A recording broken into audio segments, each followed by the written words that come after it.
quer ver.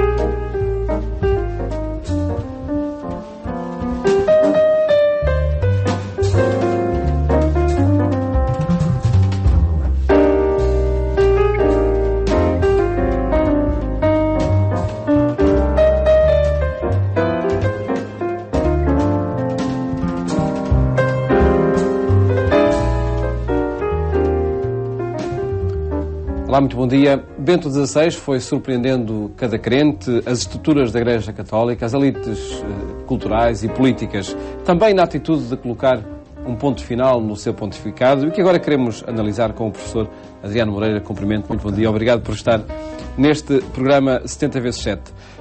Perguntava-lhe a sua opinião sobre esta decisão do Papa de renunciar ao seu pontificado e sobre as consequências que ele tem na vida da Igreja imediatamente e também a curto e médio prazo. Bom, a primeira consequência é que temos que eleger outro Papa. Mas eu acho que, em relação ao Papa, que é o sucessor de Pedro, apesar disso, passa-se com ele o mesmo com qualquer ser humano. É um fenómeno que não se repete na história da humanidade, cada ser humano. E, naturalmente, não se pode esperar o mesmo comportamento e herança ou legado de cada sucessor.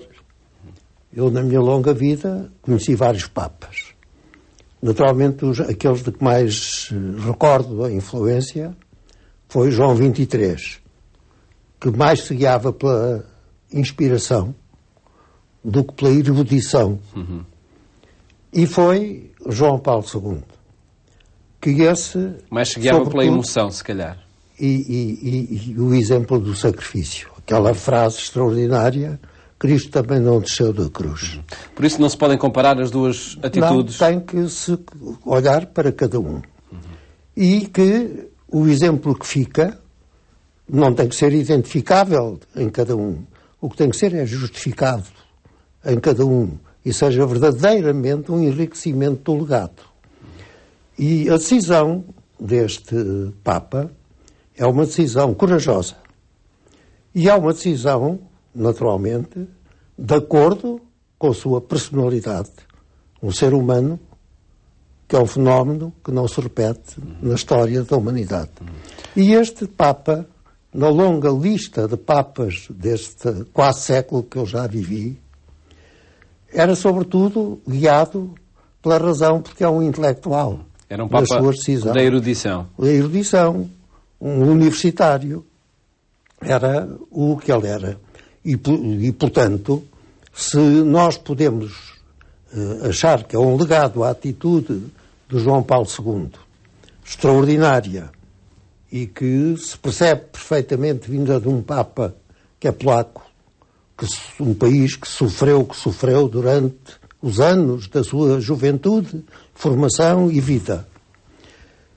Este Papa nasce num país que é responsável por uma das maiores calamidades do mundo.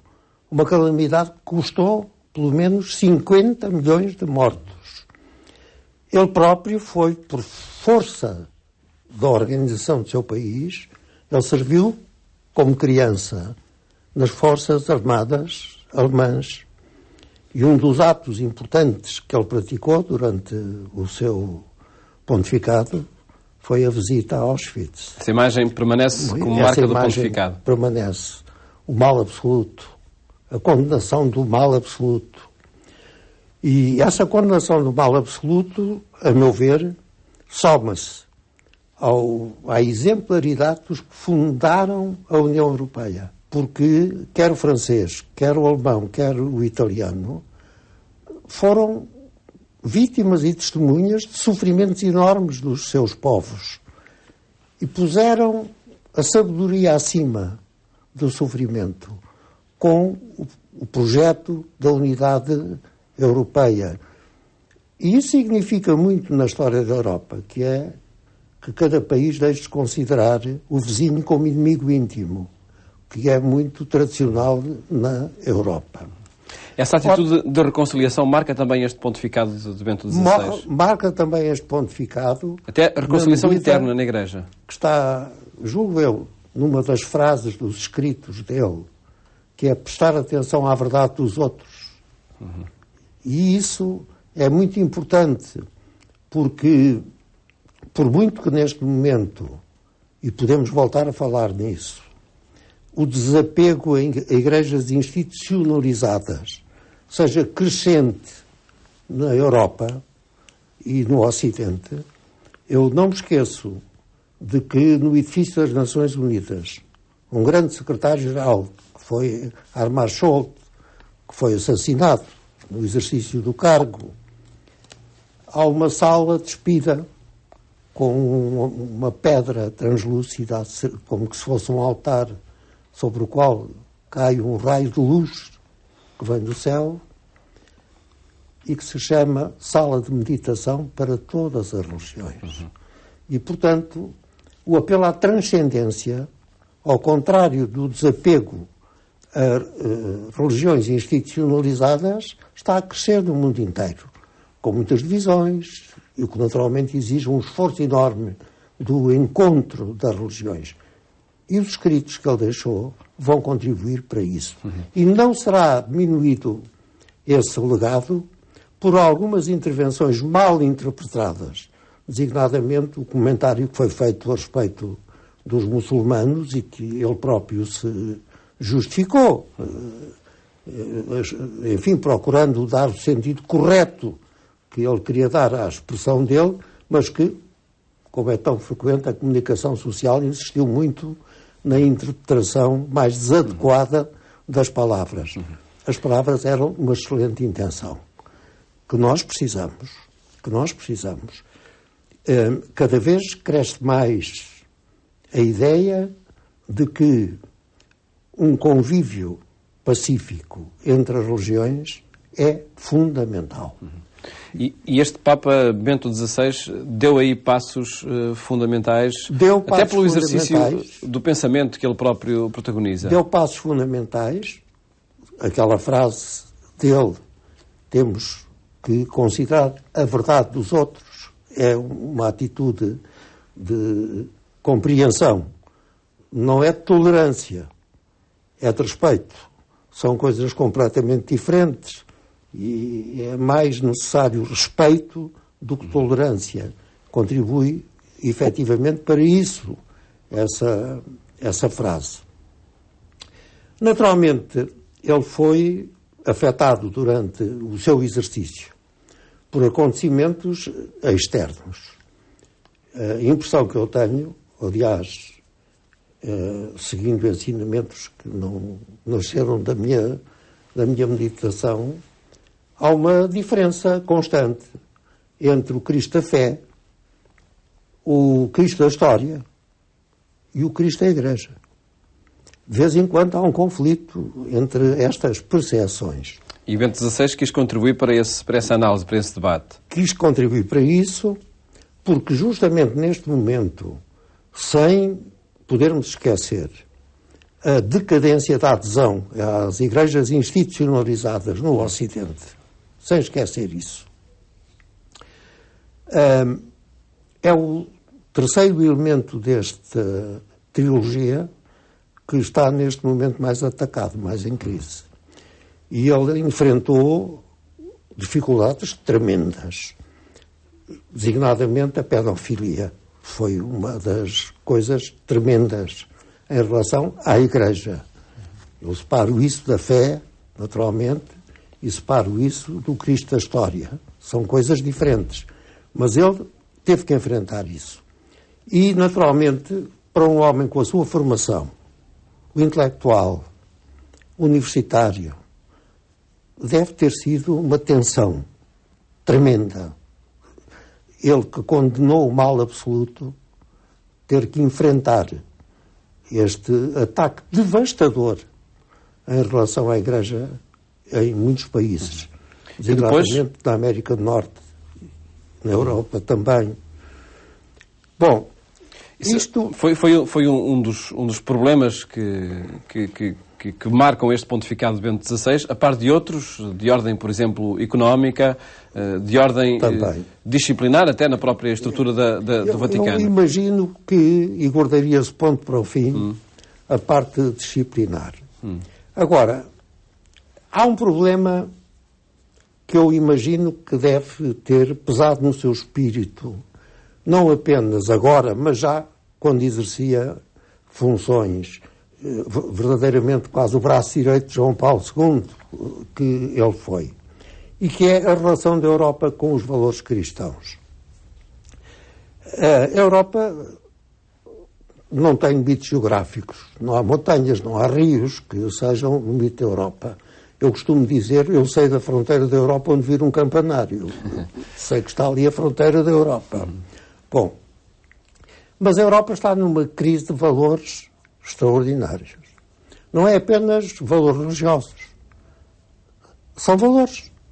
Em vez, e designadamente na crise económica tremenda que estamos a atravessar, eu acho que o traço fundamental é que onde estava o valor das coisas foi colocado o preço das coisas.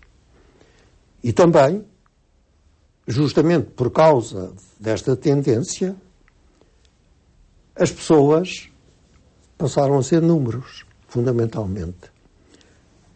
Eu acho que a estatística, historicamente, é a segunda comunicação sem fios da história da humanidade.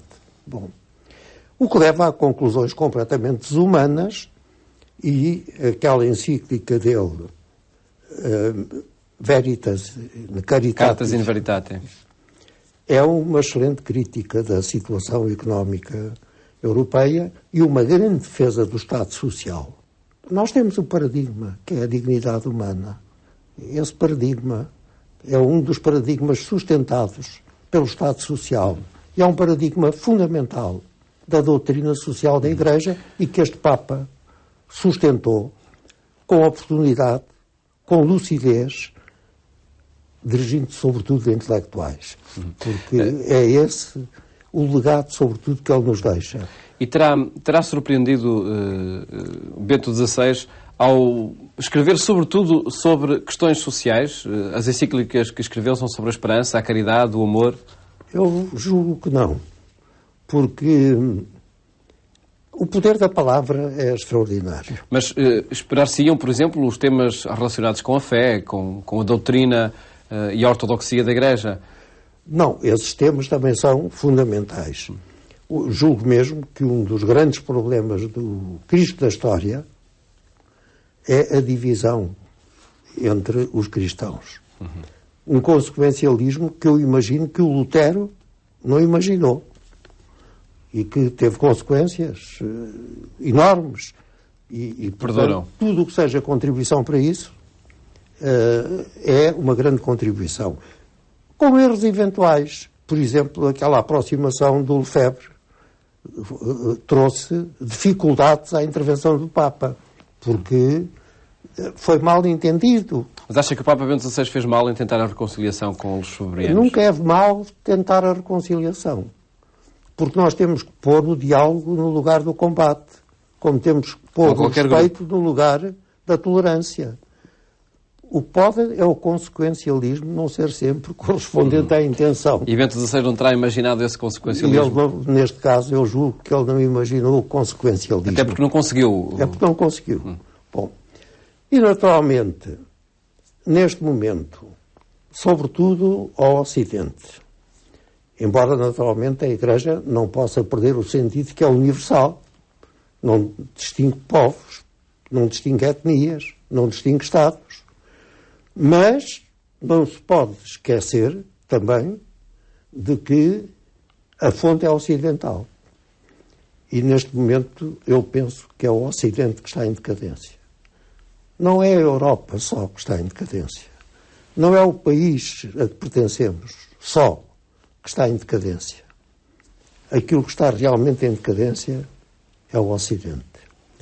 Faltam as lideranças carismáticas, aquilo que eu às vezes chamo as vozes encantatórias que a Europa teve a seguir à guerra. E isso falta em toda a Europa. Faltam essas lideranças também na Igreja, na sua opinião? Bom, na Igreja, isso é o último ponto. Eu imagino que o Papa deve ter, justamente porque é um intelectual, teve papéis de conselheiro, falar ao ouvido do príncipe, que é uma atividade tranquila, que exige meditação, sabedoria, mas não exige estar no combate diário. Ele teve que entrar, deu o passo em frente. Ele deixou de ser a pessoa que fala ao ouvido do príncipe. Foi ele o príncipe. E, naturalmente, aí chegamos ao terceiro termo daquilo que ainda há pouco apontámos, que há um Cristo da fé, há um Cristo da história e há um Cristo da Igreja.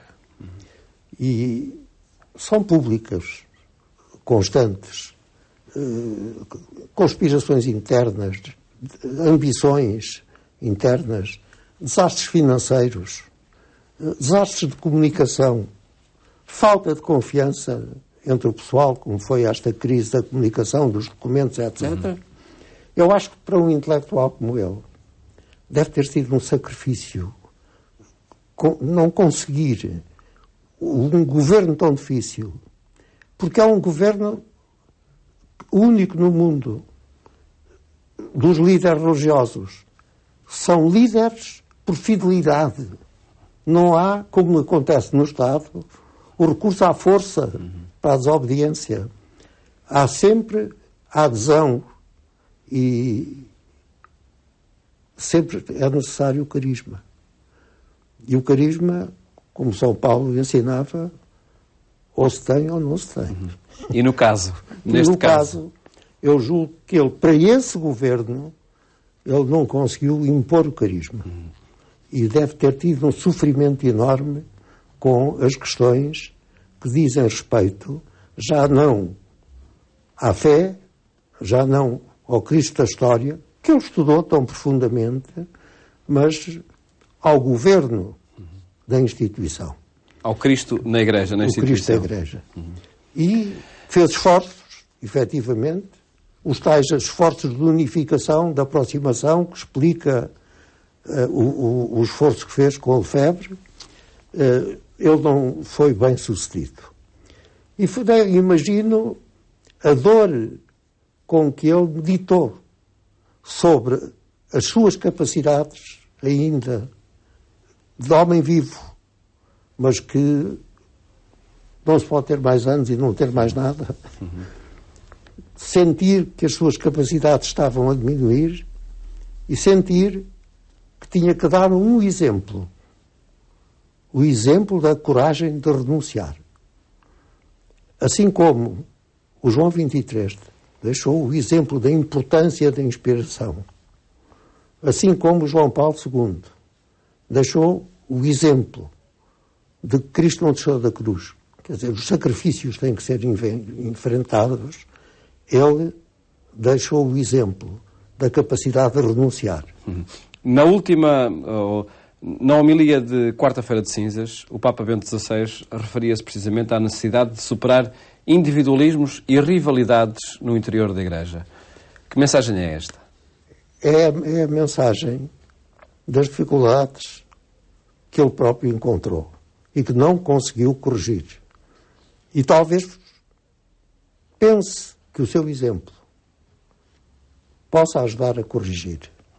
A causa da renúncia estará nessa incapacidade de reconciliar a própria Curia Romana? Eu julgo que foi o peso do governo, o peso da Igreja recuperar uma face exemplar que ponha fim aos ataques que este momento é objeto e que diminuem a sua influência num trajeto que é fundamental para a salvação do Ocidente, que é a recuperação da escala de valores, a recuperação da ideia que a dignidade humana não pode ser substituída por valores instrumentais, como é o valor das coisas, que isso possa servir de exemplo.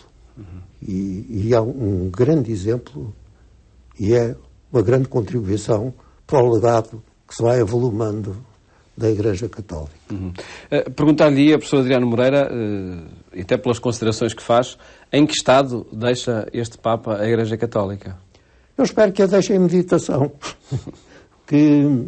e que eles sejam inspirados realmente pelo Espírito Santo no momento em que vão ter que escolher um Papa que não tenha que lhe dar um exemplo que é uma espécie de repreensão também, para que a Igreja tome consciência da situação neste momento, que se medite sobre a mudança do mundo.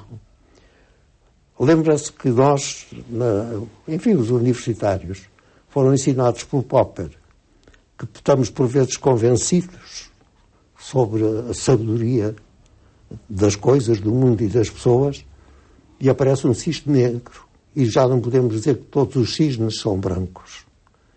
Ele talvez possa ter deixado este legado. Apareceu um cisne negro. E esse cisne negro obriga-vos a pensar que nem todos os cisnes são brancos. Alguma coisa é preciso corrigir na atitude do governo e do comportamento da Igreja. Quererá isso dizer que um próximo Papa terá de ser mais disciplinador, por exemplo? Ou que perfil se deveria escolher? Eu espero que, como disse, a Igreja, como acontece com as lideranças religiosas das outras religiões também, vivem do carisma do condutor, do líder, do pastor. E o carisma só obtém ou não se obtém. E esse Papa que escolham deve ser um homem em que eles reconheçam que ele é capaz de ganhar o carisma que leve a Igreja a aceitar a correção dos desvios e das preocupações que o Papa designatário enunciou, como acaba de citar. As tais rivalidades e individualismos. Etc. Que poderão, etc. enorme. Enorme. Poderão estar a manchar mais do que os casos de pedofilia, mais do que os escândalos financeiros. Será algo que estará, enfim, coloca a expressão, a minar o sistema? Há um problema que me parece muito claro e muito simples. Sem autoridade, isso não será remediado. E, portanto, que este Papa Bento XVI não tinha. É preciso que ele sentiu que já não era capaz, que não foi capaz e que não se sentia em condições de vir a adquirir essa autoridade. E essa é uma grande humildade e uma coragem extraordinária. O reconhecer, o meu limite chegou. E isso nem todos são capazes de fazer. É um grande legado que ele nos deixa. E a recomendação, evidentíssima, escolham alguém que tenha o carisma de que decorre o poder suficiente para que acabem todos estes pecados que atingem a Igreja e que ele enumerou. Terá de ser um Papa europeu? Não ou italiano? Não necessariamente.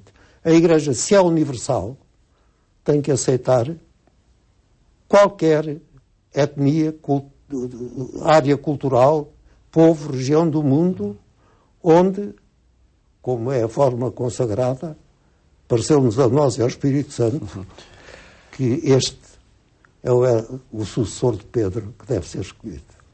Professor Adriano Moreira, muito obrigado por ter estado neste programa e por esta análise ao pontificado de Bento XVI. Agradeço. Uma análise que quisemos fazer neste contexto da renúncia que o Papa Bento XVI apresentou no seu pontificado. Desejo-lhe um bom domingo, uma ótima semana. Até de hoje 8 dias, se Deus quiser.